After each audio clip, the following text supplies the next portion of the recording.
Hey, are you here? Today I'm testing the new on-camera monitor from Andycine, the C6.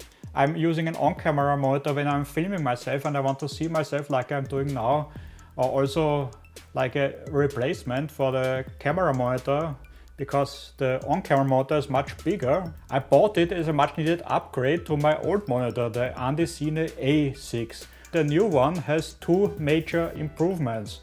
First, it's an ultra bright monitor, so it's bright enough for filming outside. I don't need this sunshade as I did with my old monitor. Then it has a touch screen which makes the monitor much easier to use. My old monitor just had these buttons on top and I always pressed the wrong ones, so it was really difficult to use. But before I will do a quick unboxing. If this review is helpful for you, please leave a like and subscribe to my channel. I will link to all products I will use in the video description. The monitor comes in this big box. Inside is a user manual. Everything is stored in this stylish hard case. It even has a handle like a suitcase. Inside are the obligatory HDMI cables, but this time also a power adapter. The tilt arm has been improved. Here you can see the connection ports.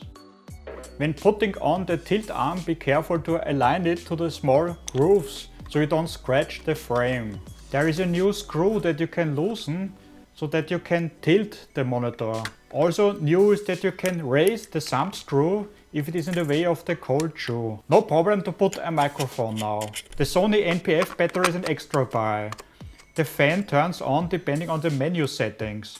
Now I will put the monitor on the camera. The HDMI cable is connected here. Having a touch screen makes everything a lot easier. Swipe on the left to change the brightness. Swipe on the right to change the volume.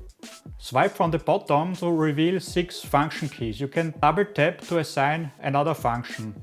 Pinch to zoom is possible to magnify the picture. Double tap to open the menu. My favorite functions are focus peaking to see what is in focus, false colors I try to expose skin tones for light gray or pink, and I recently discovered center marker, which is good for example when you have center autofocus enabled, and also to keep the framing in the center. My other favorite feature of this monitor is the improved brightness. You can change the brightness using the scroll wheel or the touch screen.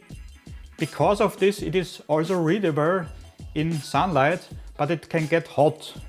Because of this, that's why you can turn on or off the fan or set it to auto, so it kicks in only when the brightness is over 80%. This is so that the monitor does not turn off suddenly when it gets too hot.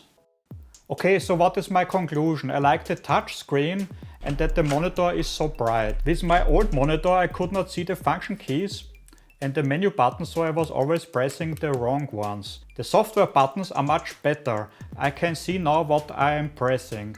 Zooming in is also much better now that I have the touch screen. There are also LUTs, but I don't have a good camera for log right now, so I don't use them. I appreciated that the power adapter is now included, and I love the improved tilt arm and that the picture automatically flips. The plastic housing is not so robust, but it makes the monitor more lightweight and mobile. If you plan to use the monitor in your studio exclusively, you can consider the Andycine C7, which is a 7-inch monitor. All in all, I'm really happy with my new monitor. I will link to everything in the video description. Please make sure to like my video and subscribe to my channel. See you next time. Bye. I have the green screen on my wardrobe. If I would put it directly, I would have some hotspots. I bounce the light, my camera, like in portrait mode, teleprompter, field monitor, overhead cameras on the boom arm. I have it on 2 light stands, doesn't wiggle. Key light, I have a grid on it, so it doesn't go on the camera, it would mirror here. Connected to a Raspberry Pi to have the green screen and also to run a video. Mouse and a keyboard to control the Raspberry monitor to control my overhead camera.